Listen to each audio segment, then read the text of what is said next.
이제 오늘 우리에게 주시는 하나님 말씀을 합독하겠습니다. 시편 23편 6절 말씀입니다. 같이 하나님 말씀 받들으겠습니다. 여호와는 나의 목자시니 내게 부족함이 없으리로다. 그가 나를 푸른 풀밭에 누이시며 쉴만한 물가로 인도하시는도다. 내 영혼을 소생시키시고 자기 이름을 위하여 의의 길로 인도하시는도다. 내가 사망의 음침한 골짜기로 다닐지라도 해를 두려워하지 않을 것은 주께서 나와 함께 하심이라. 주의 지팡이와 막대기가 나를 안위하시나이다. 주께서 내 원수의 목전에서 내게 상을 차려주시고 기름을 내 머리에 부으셨으니 내 잔이 넘치나이다. 내 평생의 선하심과 인자하심이 반드시 나를 따르리니 내가 여호와의 집에 영원히 살리로다. 아멘. 오늘 6절 말씀으로 평생에서 영원까지라는 제목으로 하나님의 말씀을 전하겠습니다. 우리가 6주째 시편 23편을 강해해 오고 있습니다. 한 구절씩 9절씩 살펴보면서 갈수록 은혜가 깊어지는 것 같아요. 1절에 여호와는 나의 목자시니 이렇게 시작하였는데 오늘 6절 마지막에는 내 평생의 선하심과 인자하심이 반드시 나를 따르니 내가 여호와의 집에 영원히 살리로다. 6절 말씀은 우리가 예수 믿고 받은 축복을 가장 잘 표현한 말씀 같습니다. 여러분, 먼저는 내 평생의 선하심과 인자하심이 반드시 나를 따른다라고 고백하고 있습니다. 예수 믿으면 우리가 하나님을 대하고 또 하나님 우리에게 하나님의 존재의 의미가 달라집니다. 하나님이 두려운 하나님, 먼 곳에 계시는 하나님이 아니라 평생 동안 나와 함께 하시는 선하신 인자하심으로 함께 하시는 하나님이라는 사실입니다. 오늘 6절 말씀에 선하심이라는 단어는 토브라는 단어인데 항상 우리에게 좋은 것을 주시고 또 의의 길로 인도하시는 하나님을 표현한 단어입니다. 인자하심이라는 단어는 헤세드라는 단어인데 우리를 사랑하시는 하나님, 근데 그 사랑이 그냥 인간적인 사랑이 아니라 하나님의 언약의 약속에 근거해서 끝까지 자비하신 사랑을 베푸시는 것을 헤세드, 인자라고 표현합니다. 그러니까 이 말씀을 종합하면 하나님께서 당신의 백성인 우리와 영원히 함께 하시겠다는 그 언약의 근거에서 끝까지 사랑하고 보호하시고 인도하시고 동행하셔서 우리를 마침내 의의 길로 인도하신다는 것이 되어질 것입니다. 저도 어려서부터 자랄 때 착하다는 얘기를 종종 들었습니다. 지금 생각해보면 참 민망한 것 같아요. 제 안에 착한 모습 아니라 악한 것들이 많이 있거든요. 결혼하고 아이를 키울 때에 그 어린아이들이 뭐 힘이 있습니까? 그런데 아빠라는 이유로 훈육한답시고 아이들에게 화를 내고 야단치고 모질게 매질하기도 하고 제 안에 이런 모습들이 있더라고요. 목회를 하면서도 한성질이 있구나 하는 것을 종종 저를 보면서 느끼게 되어집니다. 사랑하는 여러분, 우리는 사랑한다고 말하는 그 자녀에게도 선하고 인자하게만 대하기가 어려운데 하나님은 우리를 평생 선하고 인자하게 대하여 주신다니 이건 정말로 황홀한 은혜가 아닐 수 없습니다.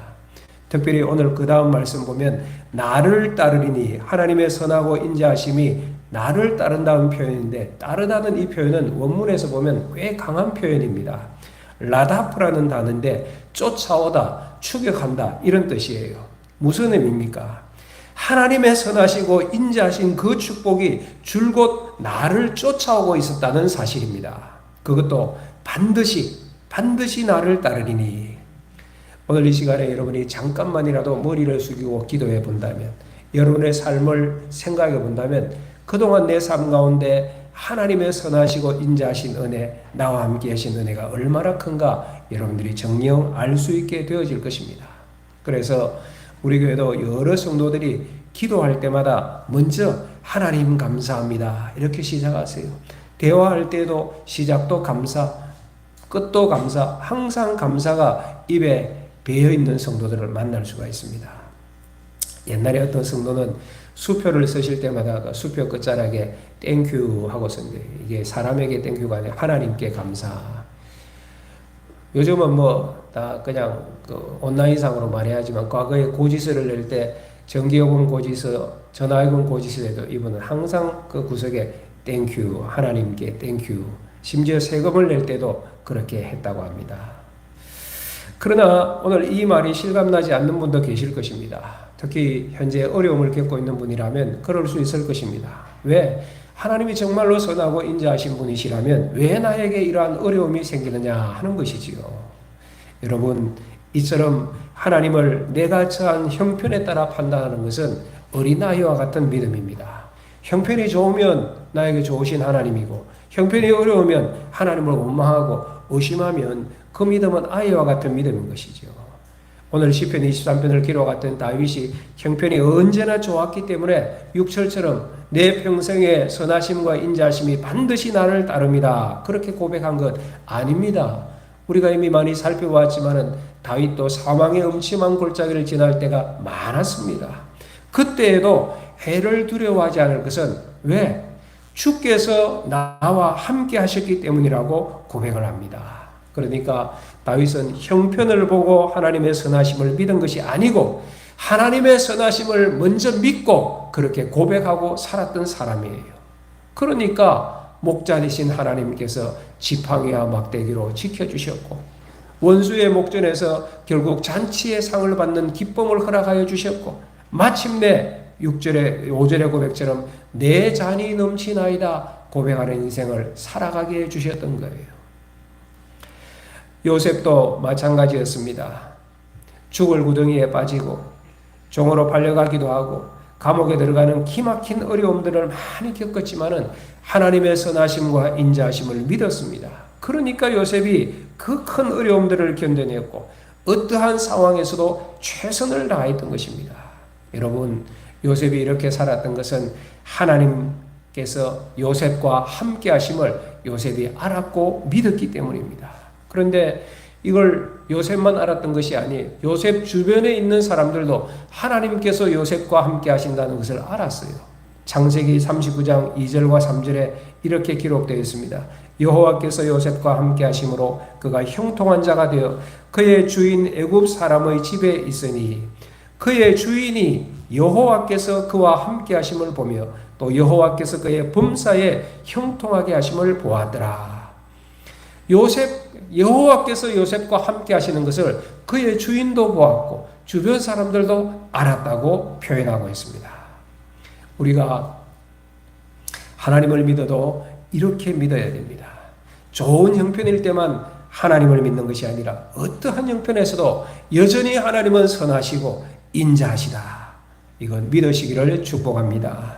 하나님은 우리에게 오셨고 영원토록 평생토록 우리와 함께 하신다고 약속해 주셨습니다.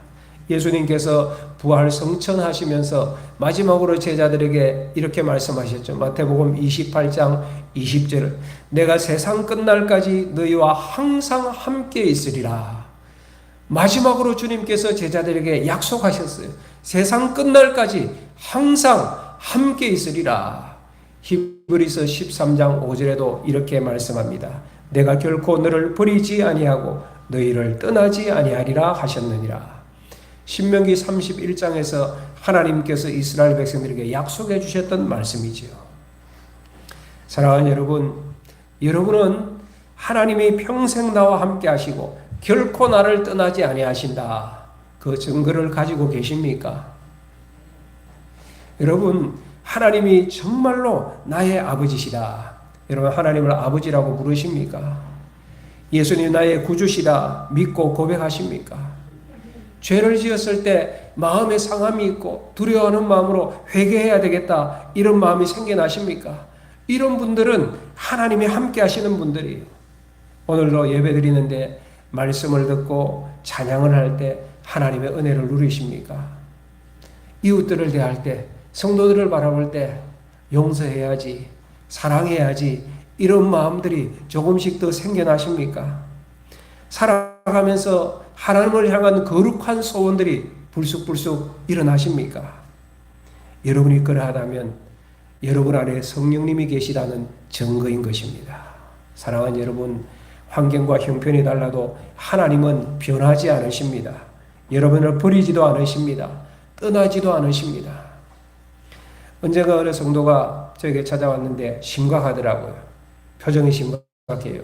자기의 영적 상태를 보고 괴로움에 빠져 있는 거예요. 목사님, 제가 예수님을 믿는다고 고백하지만 여전히 많은 죄 가운데 굴복합니다. 교회를 볼 때, 이웃을 볼 때도, 교인을 볼 때도 사랑하는 마음보다 미워하는 마음들이 불끈불끈 일어납니다. 이렇게 나 자신의 연약함을 보니까 내가 가진 믿음이란 게 가짜 믿음 아닌가 이런 생각이 들었던 것 같아요. 제가 이렇게 얘기했습니다. 성도님, 죄로 인하여서 괴로워하고 마음이 아프고 회개할 마음이 생기는 것은 성도님 안에 성령님이 있기 때문입니다. 에베소서 4장 30절에서 이렇게 말씀합니다. 하나님의 성령을 근심하게 하지 말라. 그 안에서 너희가 구원의 날까지 인치심을 받았느니라. 이 말씀을 뒤집어 생각하면 죄로 인하여서 근심하는 것은 성령님께서 당신 안에서 근심하는 것입니다. 이렇게 말씀드렸더니 용기를 얻고 얼굴이 이렇게 밝아지는 것을 보았습니다. 사랑하는 믿음의 성도 여러분, 여호와를 나의 목자로 모심으로 오늘 5절 말씀, 내 평생의 선하심과 인자하심이 반드시 나를 따를 것을 믿으시기를 축복합니다. 믿고 감사하며 오늘을 살아가십시오. 이어지는 그 다음 마지막 말씀은 더 놀라운 축복을 표현하고 있습니다. 내가 여호와의 집에 영원히 살리로다. 시편 23편의 마지막 구절이죠. 여호와는 나의 목자시니 내게 부족함이 없으리로다. 이렇게 시작한 시편이 마지막에는 내가 목자 되신 그 하나님 여호와의 집에서 영원히 살 것입니다. 오늘 이 말씀에서 두 단어 평생, 영원 이 두 단어를 주목해 보십시다. 뭐라고 말씀합니까? 평생 나를 따르리니 영원히 살리로다. 여러분, 이 말씀을 보면 이 세상 삶이 전부가 아니라는 것을 알 수 있습니다. 여호와의 집이 있습니다. 영원히 살 곳 천국이 예비되어 있습니다. 우리가 이 땅을 사는 동안에 하나님의 선하심과 인자하심으로 나와 함께 하신다면 엄청난 축복인데 그것뿐만 아니라 천국에서도 이 은혜가 계속된다는 사실입니다. 우리가 이 땅을 살아갈 때는 사망의 음침한 골짜기를 지날 때도 있지만은 여러분 천국에서는 그럴 일 없을 것입니다. 하나님의 선하시고 인자하심만 영원히 누릴 것입니다. 다윗은 자신에게 영원히 거할 여호와의 집이 있음을 분명히 안 사람이었습니다. 그래서 이 땅을 살아도 다른 사람들과 믿음 없는 사람들과 같지 아니하고 그들과는 다른 삶의 살았던 것입니다. 한 번은 왕의 자리에 있을 때 아들 압살롬이 반역을 일으켰잖아요. 왕위를 찬탈하려고 하고 아버지의 목숨이 위태로운 지경에 이르렀을 때 아버지 다윗은 아들과 그 군대와 싸우지 않고 왕궁과 왕자를 내버려 두고 피하였습니다. 영원히 살 여호와의 집을 보는 사람이었기 때문에 그럴 것입니다. 사랑하는 여러분, 영원한 천국에 대한 믿음을 가지면 이 세상 고난 때문에 하나님이 믿어지니 안 믿어지니 하던 그런 사람도 오히려 즐겁게 감사함으로 그 고난을 감당하는 자가 되어집니다. 영원한 천국을 바라보는 믿음이 있으면 지긋지긋한 집안이 감사하게 되어집니다. 얄밉던 교인도 사랑스럽게 보일 것입니다. 무엇보다 여호와의 집이 믿어지는 성도라면 교회가 새롭게 보입니다. 교회가 좋아져요. 제 경험으로 볼 때 그렇습니다. 예수님이 좋아지니까 이분의 삶이 교회를 가까이 하더라고요. 이전보다 예배에 열심히 해요. 예배에 하나 더 참석해요. 모든 예배에 열심을 가지고 참석해요. 평일에도 나와서 교회에 오는 거예요. 무슨 일이 있는 거예요. 혼자 와서 기도하고 교회에서 기도하고 학생들은 공부해도 교회에 와서 공부하고 그냥 아무 할 거 놀러 그냥 교회 와서 놀아도 교회 와서 놀고 그런 거예요. 왜? 당연하죠. 이 땅에서 교회가 여호와의 집이니까 여호와의 자녀들은 교회에 와서 놀고 교회 와서 사는 것이 너무나 당연하다. 그렇게 살다가 영원한 여호와의 집에서 우리는 살게 되어질 것입니다. 여러분, 교회를 사랑하고 여러분의 자녀들에게 교회 중심의 삶을 가르치십시오. 기도해도 예배에도 교회를 찾고 놀아도 교회 와서 놀게 하세요. 시간만 나면 교회 오게 하세요. 교회 중심으로.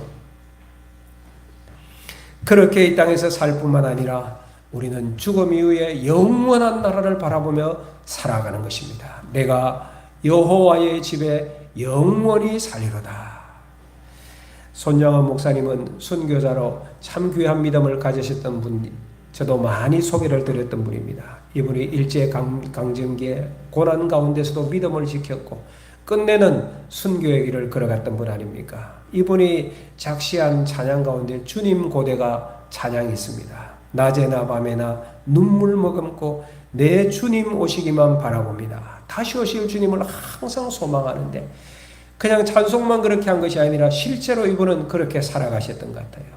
2절 가사에는 고적하고 쓸쓸한 빈 들판에서도 우리 세상 삶이 그렇잖아요. 쓸쓸하고 황량하고 들판 같은 세상. 그런데 그 들판 같은 세상 가운데서도 내 주님 오시기만 바라봅니다. 4절 가사는 먼 하늘에 이상한 구름만 떠도 혹여 주님 오실까 하늘을 바라보며 주님 바라보며 주님 기다립니다. 이게 주님 고대가의 찬송 가사입니다. 그렇게 살아가셨던 분이에요. 미국의 어느 그리스도인 가정 이야기입니다. 한 소년이 암으로 죽어갑니다. 엄마는 어느 날부터 병상에 누워있는 아들을 간병하면서 시편 23편을 한 구절씩 읽어주기 시작했어요. 1절, 2절, 3절. 병세가 점점 악화되어 가던 어느 날 엄마가 마지막 구절을 설명하면서 이렇게 말합니다. 얘야, 우리 모두는 마지막에 하나님의 집으로 가게 될 거야. 왜냐? 여호와께서 나의 목자, 너의 목자, 우리의 목자가 되시기 때문에 여호와의 집으로 가는 것이지 라고 설명해 주었습니다. 시편 24편의 첫 구절은 여호와는 나의 목자시니, 우리 음절로는 세 음절 되어 있지만은 영어로는 5단어입니다. The Lord is my shepherd. 여호와는 나의 목자시니. 그래서 엄마가 그 아들에게 손가락 왼손을 잡고 주 여호와는 나의 목자시니 설명하면서 네 번째 손가락에 반지 하나를 끼워줬어요. 얘야, 이 반지는 하나님이 너의 목자 되신 것을 나타내시는 거야. 너가 아플 때에 이 반지, 주 여호와는 나의 목자시니, 네 번째 나의라고 말할 때는 큰 소리로 나의 목자시니 그렇게 외치렴. 그러면 반드시 목자 되신 하나님께서 너를 도우시고 반드시 너를 여호와의 집으로 인도하실 거야. 그렇게 가르쳤습니다. 어느 날 밤새 아들을 간호하다가 엄마가 피곤해서 잠깐 잠들었다가 아침에 일어나 보니 아들은 이미 눈을 감은 채 세상을 떠난 것입니다. 그런데 아들이 그 오른손으로 자기의 왼손 넷째 손가락을 꼭 잡은 채로 평안하게 누워 있더라는 거예요. 엄마는 감사하며 하나님께 찬송을 드렸습니다. 오늘 이 말씀 말입니까? 주 여호와는 나의 목자시니 내가 여호와의 집에 영원히 살리로다. 우리가 이렇게 이 땅에서 고백하는 것이고 또 마지막에 우리의 삶이 이와 같은 삶이 될 수 있도록 기도하시기를 바랍니다. 그런데 여전히 이 고백이 남의 일처럼 들리는 분도 있을 거예요. 천국은 믿지만은 그것 때문에 이 세상에서 겪는 어려움을 기쁨으로 받아들이지 못하는 분들일 것입니다. 왜 그럴까요? 왜 그럴까요? 예수님도 알고 천국도 아는데 왜 그럴까 생각해 보면 지금 이 땅에서 예수님과 동행하는 삶을 누리지 못하기 때문일 것입니다. 이 세상에서 하나님의 선하심과 인자하심을 누리고 살면 반드시 영원한 천국의 삶을 소망하게 되어져 있습니다. 왜요? 여기서도 주님과 함께 사는 것이 이렇게 좋은데 천국은 얼마나 좋을까 사모하지 않겠습니까?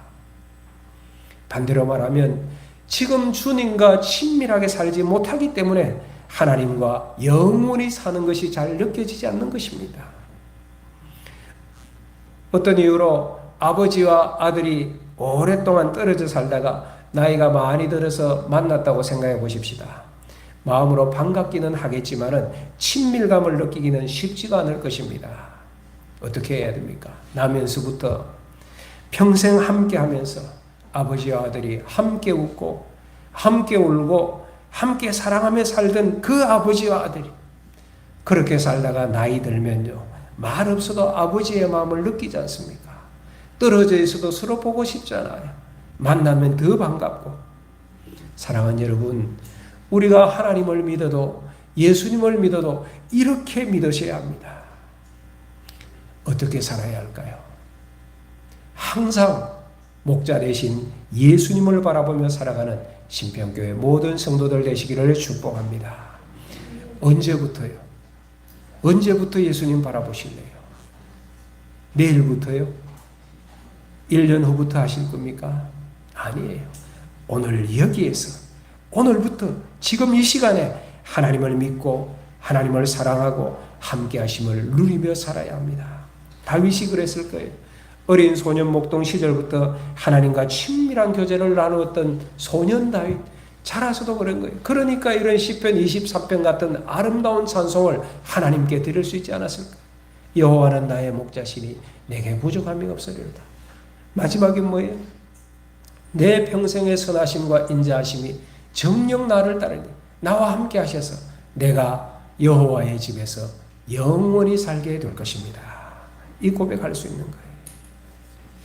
1600년대에 프랑스 파리 근교의 갈멜 수도원에서 그 허드렛 일을 하던 한 수도사가 있었습니다. 무명의 수도사예요. 별명이 브라드 로렌스. 하나님의 임재 연습, 하나님의 임재 체험하기, 이런 제목으로 서점에 책이 나와 있습니다. 이분이 대단한 일을 한 분은 아니었지만은 그의 삶 자체가 항상 하나님과 동행하는 삶이었던 것 같아요. 이분이 일을 시작할 때 이렇게 기도한답니다. 뭐 엄청나고 대단한 일 아니었지만 기도하기를, 하나님, 오늘도 하나님의 뜻 안에서 일하게 하시고 살게 하시며 제가 일하는 동안에도 하나님께서 함께하여 주십시오. 저의 삶 자체가 하나님께 드리는 제물 되게 하여 주시옵소서. 기도하고 일을 시작하고 하루의 일을 마칠 때도 이렇게 기도합니다. 하루를 감사하고 또 잘못된 일이 있으면 용서를 구하고 그 일을 고쳐갈 수 있게 해달라고, 앞으로 더 잘할 수 있게 해달라고 기도하며 잠자리에 든다고 해요.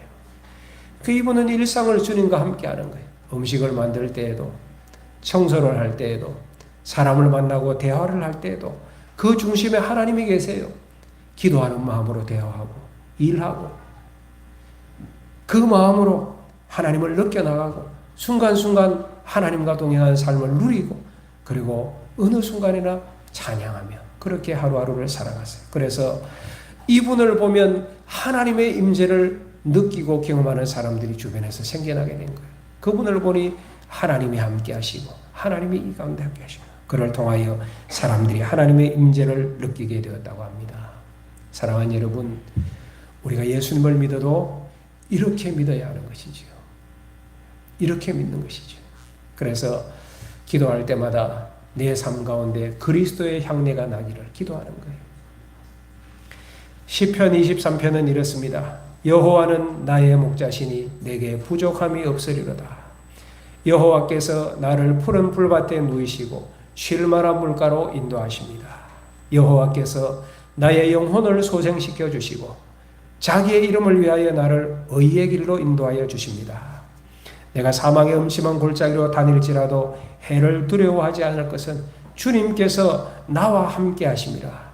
주님의 지팡이와 막대기가 나를 안위하시나이다. 주께서 내 원수의 목전에서 내게 승리의 상, 잔치의 상을 차려주시고 기름을 내 머리에 부으시며 그러니 내 잔이 넘치나이다. 그리고 마지막 6절이죠. 우리 6절을 다 같이 신앙 고백적으로 읽어보겠습니다. 내 평생의 선하심과 인자하심이 반드시 나를 따르리니 내가 여호와의 집에 영원히 살리로다. 사랑하는 여러분, 하나님을 나의 목자로 진정 모셔드림으로 여러분도 인생 마지막에 이 6절을 고백하고 찬송할 수 있는 주의 백성 되시기를 축복합니다. 그리고 이 복음 전하십시오. 하나님의 목자 되시고 생명의 주인 되신 것, 두 주의 추수감사절 VIP 초청 예배입니다. 그냥 봄, 가을에 한 번씩 하는 것이 아니라 여러분들이 이 기회를 붙잡으면 생명의 기회가 되는 거예요. 내가 알고 믿는 목자 되신 하나님을 나의 VIP도 모셔드려서 함께 여호와의 선하심 가운데 살아가다가 함께 천국에서 영원히 살게 된다면 그것이 얼마나 큰 기쁨입니까? 여러분의 믿지 않는 가족들이 그러해야 할 것이고 여러분의 사랑하는 친구들이 그러해야 할 것이고 기도하였던 VIP가 이 은혜 누릴 수 있도록 남은 2주간 동안 기도하시며 넷째 주일에 꼭 초청하셔서 하나님의 생명구원의 은혜를 입는 축복이 있으면 좋겠습니다.